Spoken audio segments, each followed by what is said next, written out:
All right, good evening, ladies and gentlemen, boys and girls. I am Law Murray, editor for ClipperBlog, and this is ClipperBlog Live.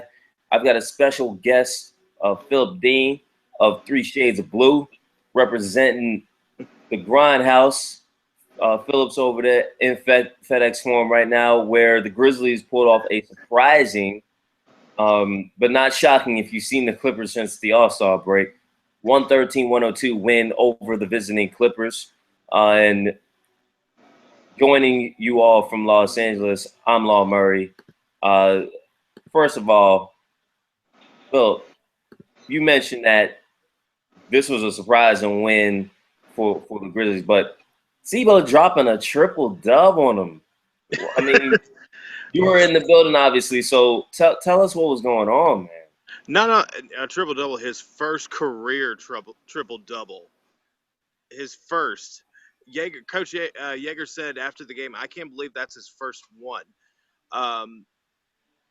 It's surprising for a lot of people in Memphis right now because with the scenario they're in right now, with no Marc Gasol, no Mike Conley, no Matt Barnes due to suspension, and the way and they have 4 guys on 10-day contracts right now, and everyone's getting hurt left and right. For them to do this tonight after a 4-game losing streak to a very good Clippers team, it's shocking. I mean, they needed this win tonight to gain some momentum as they head out on the road. The thing I enjoyed about Z-Bo's game tonight, first of all, DeAndre had him from the opening tip just about. And absolutely. 12 of those 28 points, 6 of those 10 field goals that Zach had tonight came in the first quarter. When you got a guy who's hurt, you're usually going to get a quote-unquote legendary performance, right? Or you're going to get a performance that suggests that he came back too early, a regretful return. And it was obviously the former tonight. And you saw that the passing is what was really surprising. It's not like, I mean, Z-Bo's got some touch to his game. He's been in the league for 15 years, but he's never averaged more than 2.5 assists per game. This year, he's not even averaging 2 assists per game. He had 4 assists after the first quarter. He was making plays and hitting shots. It was one of the best games I've ever seen from him. And again, we're talking about a guy who's 34 in year 15, a guy who we've gotten used to. We've gotten used to the new Z-Bo. Okay? Yeah. We've gotten used to him. And, I mean, this is what, year 7 in Memphis. But, man, it's like it's so much more impressive to see something new out of a guy who you were like, oh, yeah, we've seen it all. Yeah, it's crazy because the last time he had that many assists was 8, and that was that was against the Seattle Supersonics. Damn. Yeah. Shout out to the Seattle. But you know, his whole game, as he's adapted and as he's gotten, the longer he's gotten in this league, he's adapted. He's kept the same style that he's been having. Everyone's now looking at power forwards as a guy, you know, like a Draymond Green, where you can attack in the paint, but you can also shoot from the three. Now, Z-Bo's still going to be the same Z-Bo he will be till he retires, and that's just, I'm going to beat you down in the post, and you're going to like it no matter what. He has a saying, he started it last year, and it's simple. Just throw it to the hand, and that's what this team does. Just throw it to the hand, and you're gonna be okay. Just ride with me. Hey, and then I'll tell you what, the other part that makes it really impressive, Phillip, is he's playing with a bunch of guys, like you mentioned, that last time he was on the floor, we're talking, what, 12 days ago, there's some dudes who were not under contract on that team. And he's just like, hey, I know you mentioned earlier, hey, they need to get the ball to Zach, but it was both. They were making sure he got his touches, but Zach was so unselfish and just so it just looked like wisdom on the hardwood. Like, it was like, hey, I know that you guys haven't ran with me, but we're gonna get y'all involved too. And without that involvement of the other guys, I mean, the triple-double from Zach alone doesn't win this game. The other guys played extremely well tonight. Oh, I totally agree. I mean, you had a great game from Ray McCollum, who's on a 10-day contract right Ray now. McCollum. Ray McCollum. Big night for him tonight. Got the start tonight. I did not expect that tonight. I figured Bronte Weber would get another start tonight, but he has clinched. I believe he's clinched that starting spot till Mike Conley comes back, if he comes back right now. You had another great game from Lance Stevenson. It wasn't he wasn't his best game since he's been here, but he had a good. He was a great. What's the word I'm looking for here? He was a great role player tonight. What they needed tonight. You had a great game from Jermichael Green again, who has just been incredible this season. With his athleticism, it's just that everybody that played tonight got a rebound, and yeah. So that says a lot about that spoke a lot to this team tonight, that everyone worked hard on this. It was Zach said it after the game. This was the great team win. Well, I'll tell you what. This is a segue to this is ClipperBlog Live, so we got to talk about the Clippers, and it ain't gonna be pretty. Doc after the game was ticked off. He was like, "We wasted time in practice yesterday. We wasted time in the game today. They weren't ready to play." Doc took responsibility for that, but he said he might as well just sent half the team to New Orleans, and then that would have saved more time. At least he wouldn't have ran up and down and got beat up. I mean, Jeff Green was literally beat up. Jeff wound up getting stitches and leaving early. That was not pretty. Yeah, I mean, that is the definition of adding injury to insult. But check this out. Jeff Green, I hope you come back, homie, but one rebound in nearly 21 minutes ain't going to cut it. Luke Bamute, one rebound in 16 minutes, not going to cut it. JJ Redick, I know you're there to hit threes, but having one three-pointer absolutely does not cancel out one rebound in 24 minutes. I mean, DeAndre had his season low in rebounds. He had only 7. So when you look at it, I put this out there earlier, DeAndre Jordan usually averages 14 rebounds a game by himself. The entire Clippers starting lineup only had 13 rebounds. That is unacceptable. That is a major factor in the loss. Not the only one, because the Clippers have rebounded poorly all season long. But this is another one of those reminders that the Clippers absolutely need a certain power forward in the lineup to be at their best. I mean, the stretch that they went on late December and through January, it was a great stretch. But this team, they need another big in there to help out DeAndre. And again, DeAndre had probably his worst defensive game since the All-Star break. Yeah. What is your feeling right now about Jeff Green right now? Because here in Memphis, when he was here before the trade, there was a lot of mixed reactions. It was just you would have the great Jeff Green that would get you a 25 and 10 or something like that. And then the next night he would just disappear. You know, you'd get where he'd be like 6 points and no rebounds. So I want to know, are you guys, as a Clippers fan, like, are you just continue to wait to see what Jeff does, or are you just like right now just saying, this trade was a total bust?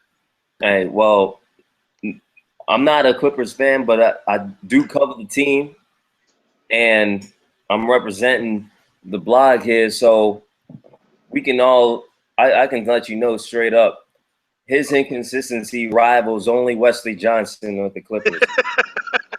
That's that's saying a lot, because when Wesley got here, he faced maybe 80% of his questions was about his own acknowledgement that he's an inconsistent professional. Jeff, it's unfortunately the highs have been not all that much to write about, and the lows have been not scoring, not rebounding, not being in the right place defensively. One of the first things Doc said when Jeff got here was that he's going to use Jeff as a passer, as a playmaker. He hasn't been that. What Jeff has done is he shot the ball better than he usually does, but that's unsustainable. You see his release is, elbow a little out, and it just doesn't come off his hand all that well. Even when it hits, it's like it's got to hit the back part of the rim real good for it to stick. And what's a more troubling sign is his inconsistency in the paint, close to the rim. He has not finished all that well, and you can see he's a little frustrated. Anytime a guy gets traded,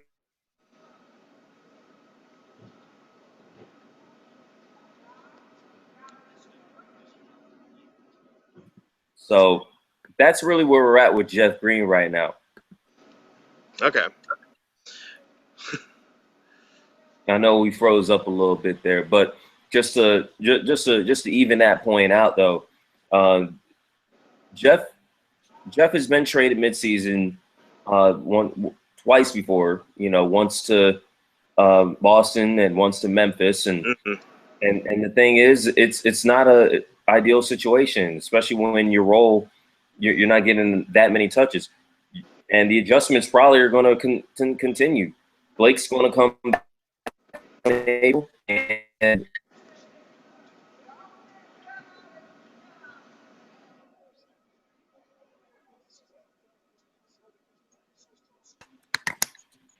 so we'll see. Yeah.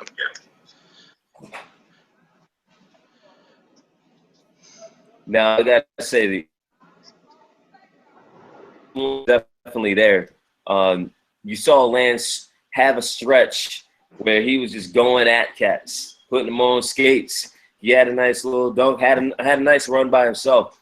So I know Clippers people understand, hey, the role was there for Lance, and he wasn't going to exactly have the same kind of opportunities in the past when he got to LA in this starting lineup. Now he's in Memphis, and his role has expanded. How do you think he looked with Zach on the floor? I think he looks great on the floor right now because he is now able to control the ball. He's able to help control the scenarios. He's able to get the ball more now, more than I think he was in LA. Right now, he fits this team. He fits the grit and grind mentality of this team. He blends it perfectly. It's like Tony. He's got that Tony Allen kind of mentality of just I'm gonna hurt you defensively, but also I'm gonna hurt you offensively as well. I'm gonna break your ankles, and then I'm gonna get to this. I'm gonna get to the rim immediately. And the Memphis has never had a guy to be so aggressive and just come down to the lane quick like Lance, and he's blending in. My one concern right now, though, is he's got that option coming up in his contract with that team option, and the Grizzlies or people are wondering if the Grizzlies are going to pick that up, and so I don't know how he's going to fit. If they do, I don't know how he's going to fit in next year when you have a healthy Marc Gasol, you have Zach Randolph, and you have Mike Conley and Tony Allen all on the same floor, because when you have Mark and Zebo on the floor together, the offense runs as you have to feed it to Zach or Mark, and then if it doesn't work out, you got to kick it back out to Mike Conley and let him create. And so I don't know how Lance will fit into that once the whole team is healthy again. So, and also if you pick up his option, it's going to lose a little bit of room and cap space as well, because you're going to have to re-sign Mike Conley first, and then after that, don't know what I guess you'll have to bump up Lance's contract as well. So he's fitting in right now, but in the long term, we don't know. Hey, well, I'll tell you what. As far as the Clippers and Grizzlies are concerned, the short term is all that matters, and in short term, yeah, the the Grizzlies got a contributing player. The Clippers have an inconsistent one. The Grizzlies have a first-round pick, and the Clippers might have home court advantage against this team. In the playoffs, do you feel like this game tonight is a future indicator of what might happen over a 7-game series? Absolutely. The fan base here in Memphis, they've kind of been worried lately now that Mark's gone, But if there's a chance that it's a Grizzlies Clippers first round playoffs, this team will get pumped up because this fan base hates the Clippers, and they get amped up for these games, especially in the playoffs. I mean, you look back to a couple of years ago in the game 6 here in Memphis. I was right up there, or this side right here, watching Chris Paul being thrown out of a game and Zach Randolph being thrown out of a game, and the crowd was just cheering. It was Clippers Grizzlies are one of the rowdiest in the playoffs, are one of the rowdiest games you will ever experience in Memphis. Oh shoot! So I say it's happening. We're gonna see a first round Clippers Grizzlies. Hey, I'll tell you what.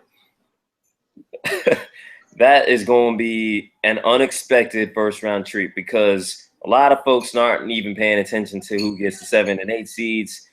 Really, the 6 seed is not the best look, especially once you saw right now nominally that's Portland and Oklahoma City, and Oklahoma City, y'all.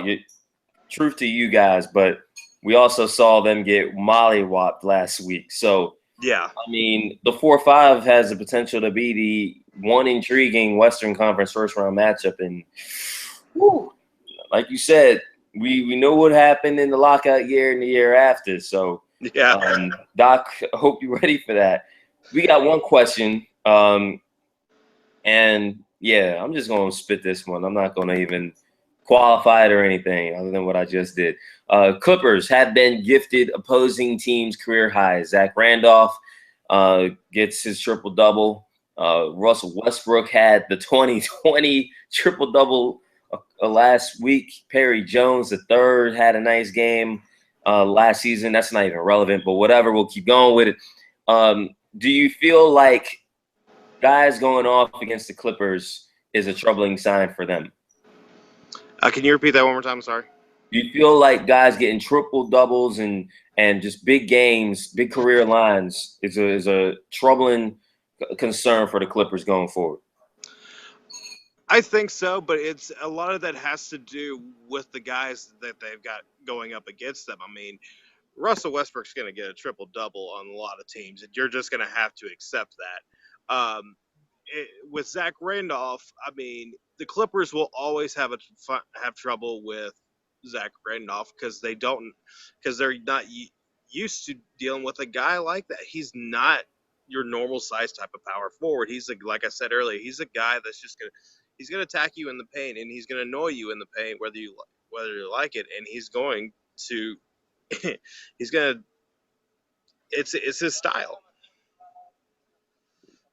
See, personally, I don't think it's that big of a thing. I mean, the entire Clippers defense was poor tonight, and I mean, I guess in the last week has been a little poor, but they've shown since the All-Star break to be really tight defensively. So the main concern is, hey, one guy can go off. You're not as worried about that as an entire team getting a nice performance. The Grizzlies hadn't scored that many points in regulation since, well, the last time they played the Lakers. So I'm on 1% battery. We're going to wrap this up. The Clippers, they play tomorrow at New Orleans. Anthony Davis probably not playing. After tonight, that might be a great thing for the Pelicans. I don't know. We'll see. Phillip, any last words from you over there at 3 Shades of Blue? Really appreciate it. Hope we can do this again soon. Hopefully, first round series playoff talk. All right, words. So I'm Law Murray, shutting it down from LA. ClipperBlog Live. We'll catch y'all hopefully tomorrow. I'm not gonna shout anybody out. I ain't got nobody to shout out, but I'm taking inquiries. Good night. Grizzlies win. Clippers back at it tomorrow. Deuces.